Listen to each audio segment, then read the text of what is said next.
Hola a todos y a todas, mi nombre es Héctor Castillo, soy alumno de la materia Derecho Romano con número de matrícula 2024-64612 y hoy les hablaré sobre un tema fundamental en la evolución del derecho, el derecho procesal romano.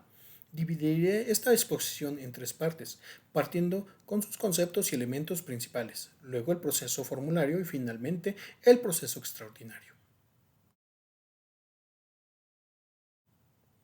Bien, para comenzar debemos definir el derecho procesal romano como aquel que regulaba el conjunto de normas que establecían cómo se llevaba a cabo un juicio, es decir, este regulaba el conjunto de actos jurídicos que tenían como finalidad la solución de controversias mediante la intervención de un juez. No se enfocaba tanto en los derechos abstractos, sino en la acción concreta del ciudadano para defender sus intereses. El derecho procesal romano pasó por tres grandes fases, legis acciones, las cuales eran muy formales y ritualistas. Proceso formulario, mismo que era flexible y basado en una fórmula escrita. Proceso extraordinario, más parecido al proceso moderno, concentrado en una sola etapa ante un funcionario. Entre los elementos principales del derecho procesal romano destacan acción, que se refiere al derecho de acudir al magistrado para reclamar algo. En Roma no se diferenciaba claramente entre el derecho sustantivo y el derecho procesal. El derecho de acción era considerado parte del derecho mismo.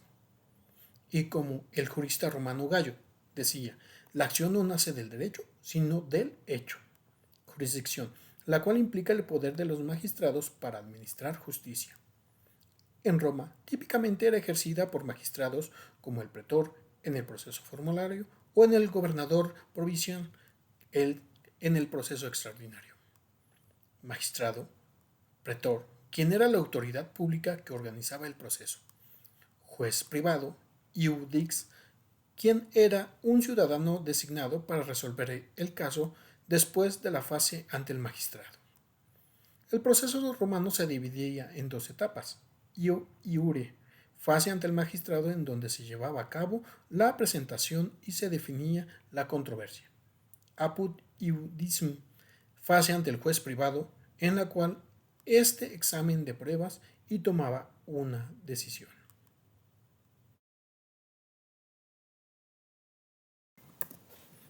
Ahora hablaré un poco acerca del proceso formulario, mismo que surgió alrededor del siglo II a.C., cuando se perfeccionó el procedimiento civil, y este fue el sistema procesal vigente en Roma, principalmente durante la época república tardía y el Principado, siglo II a.C. al tercero después de Cristo. Se caracteriza porque el magistrado redacta una fórmula, elaborada por el pretor, que establecía el objeto del litigio y las instrucciones que el juez debía seguir para resolver el conflicto.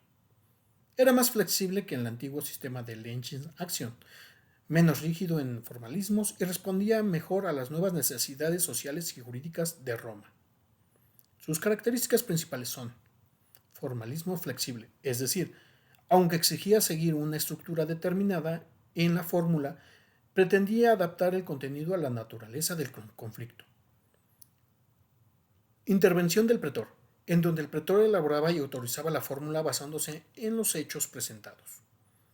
Autonomía del juez. El juez no era funcionario estatal, sino un particular que aplicaba la fórmula para resolver el caso. Abstracción jurídica, misma que se basa más en conceptos jurídicos y en la adecuación de los hechos de los derechos reconocidos, no en palabras rituales estrictas. Acceso más amplio. Este permitía una mejor protección para los ciudadanos y también para los extranjeros mediante acciones basadas en el ius honorium. Existían dos etapas del proceso formulario, es decir, implicaba una bipartición del proceso. La primera fase, iure, significa ante el pretor.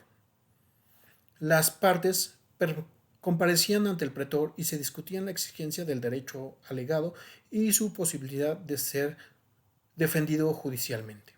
El pretor elaboraba la fórmula que implicaba las partes, actor y demandado, el objeto del litigio, intentio, la eventual condena, condemnation, cláusulas adicionales, excepciones, presunciones, etc.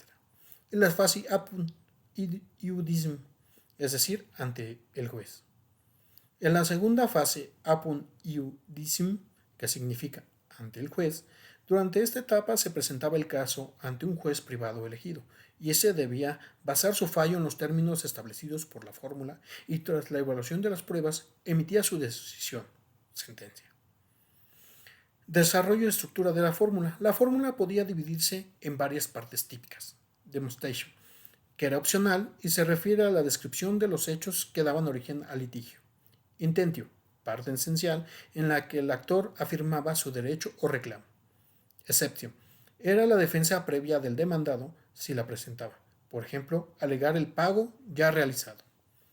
Replicatio, que era respuesta del actor contra la exceptio.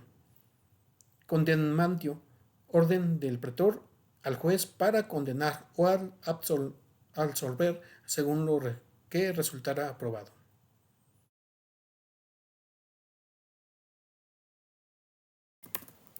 Ahora expondré el proceso extraordinario denominado Cognition Extra Ordinem, en el cual fue un procedimiento especial que surgió durante el Alto Imperio Romano entre los siglos II y III después de Cristo y terminó reemplazado al proceso formulario. En este procedimiento no se seguía la división tradicional de dos fases, io iure, io apud iudicis, sino que todo el proceso era dirigido y resuelto por un magistrado estatal, normalmente un funcionario imperial, quien actuaba como juez y como administrador. Era llamado extraordinario porque se apartaba del orden tradicional del proceso civil romano basado en el formulario. Sus características principales fueron procedimiento único. En esta desaparece la bipartición clásica del proceso formulario. Ante el juicio se desarrollaba ante el funcionario competente. Oficialización del proceso. La autoridad estatal, magistrado juez, dirige, controla y decide el proceso completo. Estructura predominante. El proceso se vuelve mucho más escrito que oral. Los actos procesales y pruebas se registran documentalmente. Mayor intervención pública. Se amplía la intervención del Estado en la administración de justicia. Flexibilidad procesal. El magistrado no está atado a fórmulas rígidas, sino que juzga según su conciencia y las pruebas. Aparecen nuevas sanciones como la imposición de multas, intereses y otros medios de coacción que antes no estaban previstos. Ampliación más amplia. Se usaban especialmente para conflictos en provincias, litigios fiscales, casos entre ciudadanos y extranjeros y materias de interés público. Ahora pasaremos a las etapas del proceso extraordinario. Aunque este no estaba dividido formalmente como el proceso formulario, el proceso extraordinario seguía un curso ordenado que pueden resumirse en presentación de la demanda. El actor presentaba una demanda escrita ante el funcionario y ésta se admitía o rechazaba después de un examen inicial. Notificación al demandado. Se informaba oficialmente al demandado para que compareciera y respondiera. Fase de instrucción. El juez reunía las pruebas, testigos, documentos confesionales y dirigía la investigación del caso sin necesidad de sujetarse a reglas estrictas. Sentencia. El mismo magistrado que instruía el proceso dictaba la sentencia. Esta decisión podía ser objeto de apelación ante autoridades superiores. Su desarrollo. El proceso extraordinario se desarrolló por razones prácticas como el crecimiento del imperio y la complejidad de las relaciones sociales hacia ineficaz el antiguo sistema del juicio privado y burocracia imperial necesitaba un sistema más ágil, centralizado y controlado. Se aplicó primero en materias esenciales, como cuestiones administrativas, físicas o provinciales, y luego fue extendiendo al derecho privado general. A partir del emperador Diocleciano, en el siglo III después de Cristo, este procedimiento se volvió prácticamente el modelo único de enjuiciamiento civil en todo el imperio. Así, el proceso extraordinario marca la transición del derecho romano clásico hacia el derecho bizantino y prepara el terreno para los procesos modernos.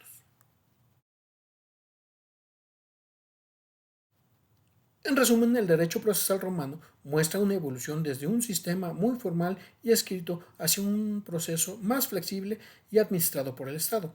Entender esta transformación nos ayuda a comprender las bases históricas del derecho procesal moderno. Muchas gracias por su atención.